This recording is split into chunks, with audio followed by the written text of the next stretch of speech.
I want to talk a little bit about goals on the line of how do you lose 37 pounds and write a book. I'm just going to kind of give you that as an example. For 24 years of my adult life, by choice, I weighed well over 200 pounds. I say by choice because, you see, I have never accidentally eaten anything. I mean, it's always been deliberate. And when I choose to eat too much today, I have chosen to weigh too much tomorrow. You can choose to set goals and realize your potential, or you can choose not to set them. Now, if you choose not to set them, you got to understand that the consequences are not going to be good down the road. For 24 years, I was going to lose that weight. As a matter of fact, in 24 years, I lost several thousand pounds of weight. How many of you already know exactly what I'm talking about? But it wasn't until I wrote it down, put a date on it, listed the obstacles I had to overcome, identified the people, the groups, the organizations I needed to work with, spelled out a plan of action, set that time limit in there, and identified all of the benefits to me. It was only when I did that that the goal became a reality, and I lost the weight. For 10 or 15 years, I was going to write a book. You know anybody who's going to do just a whole lot of things, folks? I was going to write a book. But it wasn't until I got busy writing the book and writing the plans first before the book ever materialized. Now, if it sounds like I'm trying to sell you on having goals, how many of you are getting close already? How many of you are becoming convinced right quick like that you need to have those goals? There's no question about it. The immortal J.C. Penney many, many years ago said, give me a stock clerk with a goal, and I'll give you a man who will make history. But give me a man without a goal, and I'll give you a stock clerk. Now, the interesting thing is goals do not care who has them. Let me give you a classic example of the way they work. In 1950, a war-torn, devastated Japan, a nation which had lost an incredibly high percentage of its young men. Their cities were in ruins. They had been bombed out. But in 1950, they got together. They, meaning industry and government, got together and set a goal. The goal was we're going to be the #1 nation in the world during the 1950s in the production of textiles. In 1959, ladies and gentlemen, they accomplished that objective.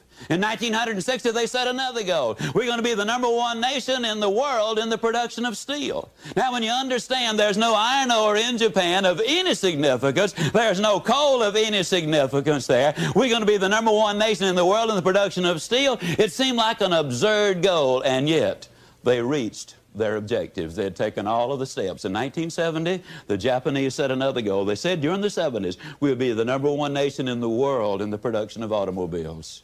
They missed it, folks.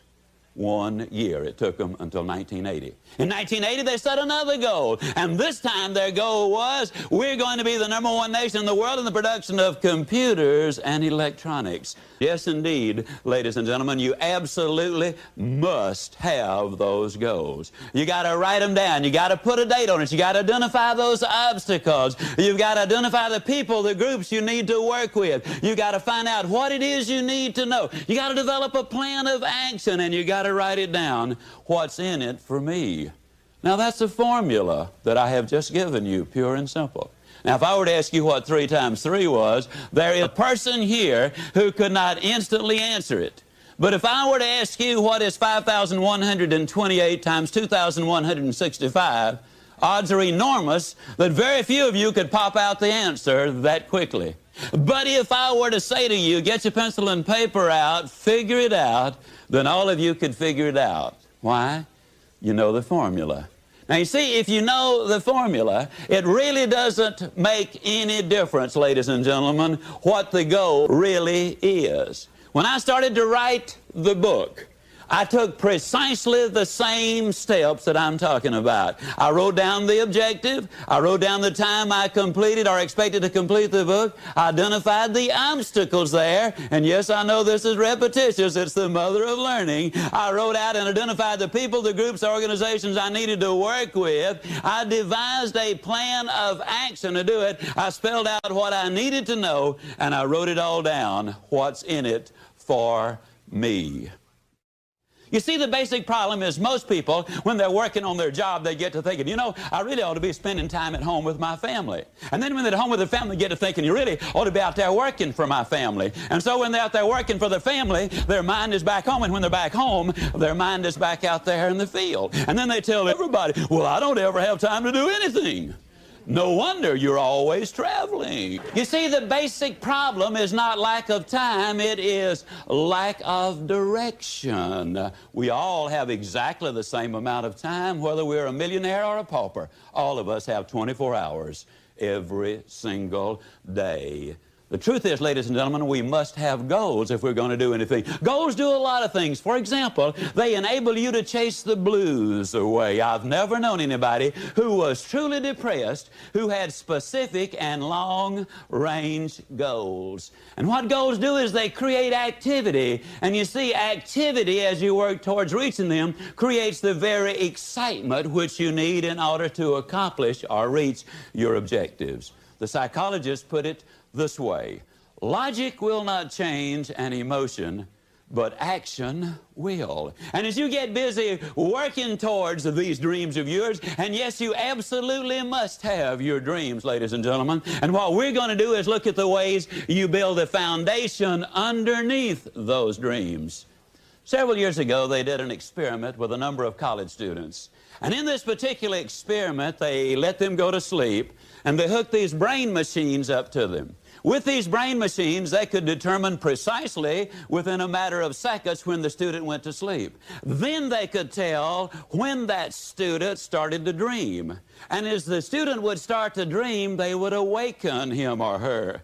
And then they'd let them go back to sleep, and that is no problem. But when they started to dream, they would awaken them again. And with those brainwave machines, they can tell exactly when they start to dream.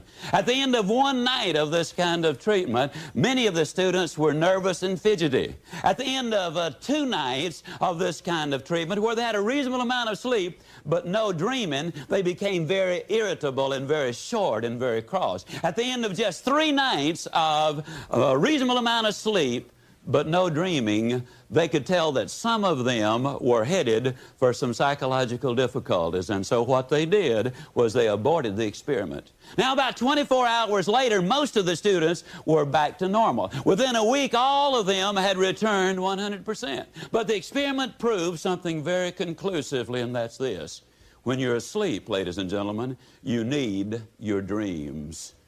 I'm here to tell you that when you're wide awake, you also need your dreams. You must have your goals. You'll never make it as a wandering generality. You must become a meaningful specific. If you're going to work tomorrow because that's what you did yesterday, you're not going to be as good tomorrow as you were yesterday, because now you're 2 days older and no closer to the goal which you do not have. You can't make it as a wandering generality.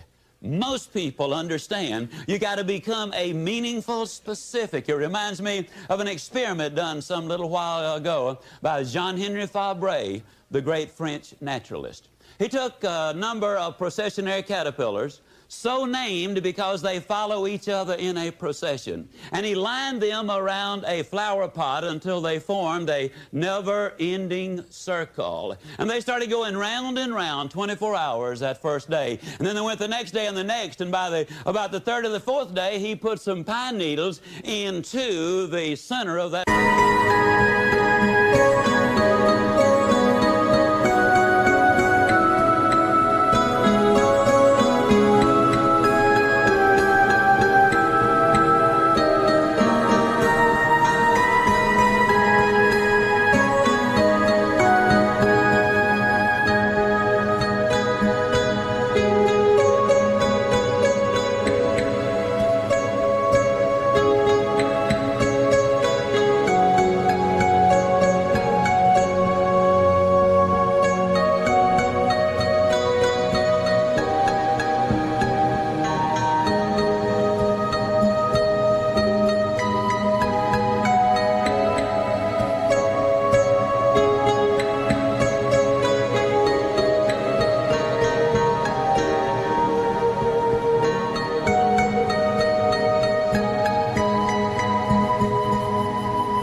pot. That's the food of the processionary caterpillar. They kept going round and round, 7 full days and 7 full nights. They went round and round until they literally dropped dead from starvation and exhaustion.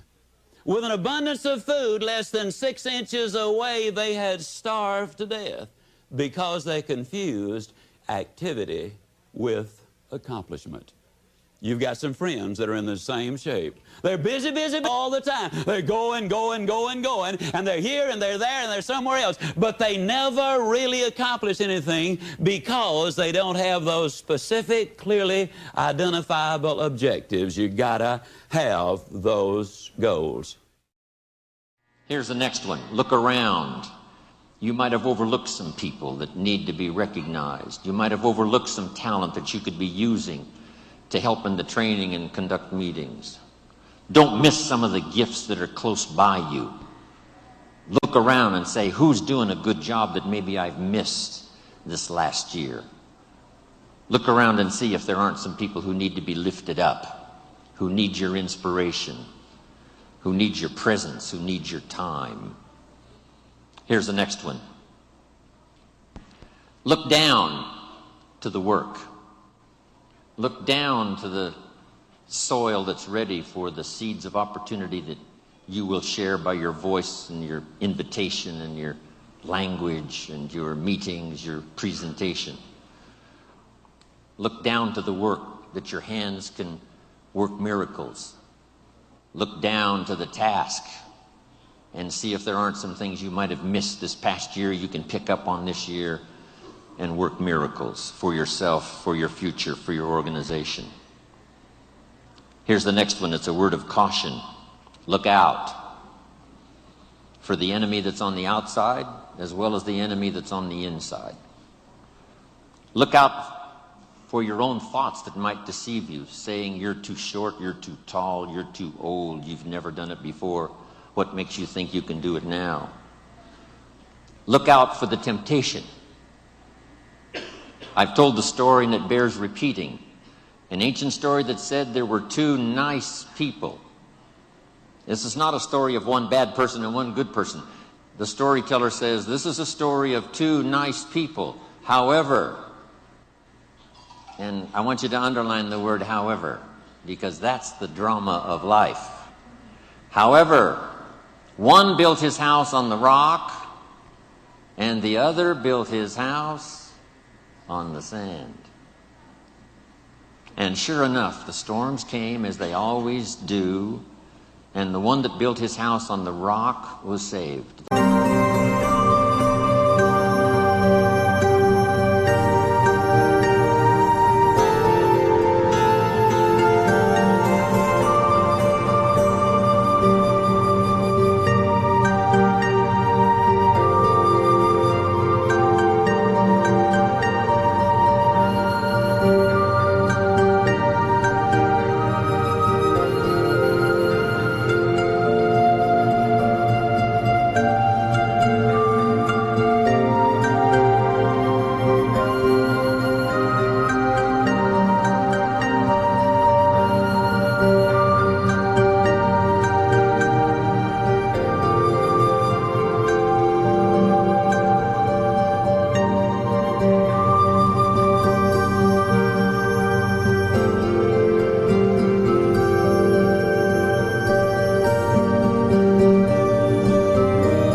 His house on the sand was lost.